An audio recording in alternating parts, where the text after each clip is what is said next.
Darasal ko lang na someday may tao akong kayang tanggapin yung previous life ko. And I thank God na binigay ka niya sa akin. Although I failed on my past relationship, thankful ako kasi dumating ka sa buhay ko. Tinanggap mo yung mga pagkakamali ko. Kaya sobrang thankful ako kay God. Dahil kahit na may mga pagsubok sa buhay ko na binigay niya sa akin, at the end of the day pala, kaya niya pinadana sa akin ng mga bagay na yun, ay may magandang kapalit. At ikaw na nga yung magandang kapalit na yun.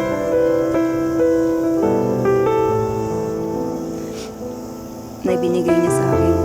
Palagi ko nga ito sinasabi sa iyo na hindi man ikaw yung taong minahal ko nung una, pero I promise to you na ikaw na yung taong huling mamahalin ko at gusto kong makasama for the rest of my life. Hanggang sa pagputi ng mga buhok natin. I love you so much, mahal ko.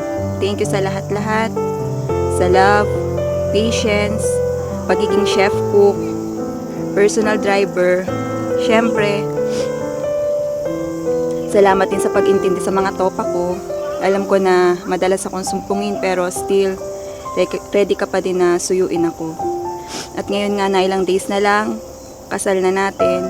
I'm so very excited na matatawag mo na ako na Mrs. Ebayan. Ang sarap pakinggan sa tenga. And I thank God for this moment. I always pray to God na always our relationship will become strong. Even though may mga problem and trials na dumating sa buhay natin. Pero still, kaya natin tong solusyonan. I always pray din na patuloy pa tayong bigyan ni God ng kalakasan ng pangatawan para more troubles and more bonding pa tayong magagawa.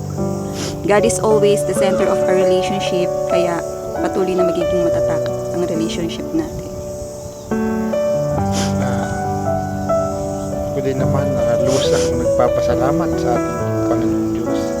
Mula nung magkakilala tayong dalawa, maraming mga pinagdaanan na pagsubok sa ating buhay, iba't ibang mga pagsubok, subalit na nandun nga yung katugunan ng ating Panginoong Diyos na sa tuwing tayo tumatawag sa Kanya, hindi nila tayo binibigo. Bagkus ay kaayusan ng pinagkakaloob na sa atin, kaya na lamang simula na ayaw mong pumunta dito sa ating basang kinalalagyan sa ngayon. Lubos akong nagpapasalamat sa ating Panginoong Diyos sapagkat natupad rin yung mga plinano ko para sa ating pamilya at ganun pa rin patuloy kong pinapanalangin sa ating Panginoong Diyos na sa darating na mga taon pa na sa oras na tayo makasal na, sana yung mga pagsubok na darating ay magkasama tayo na haharapin ang mga pagsubok sa ating buhay. At anumang mga pagsubok ay huwag nating pabayaan na papanghinain tayo ng gawa ng kaaway, pagkus ay magkasama nating harapin, lalong-lalo na sa mga mabibigat na pagsubok sa ating buhay. At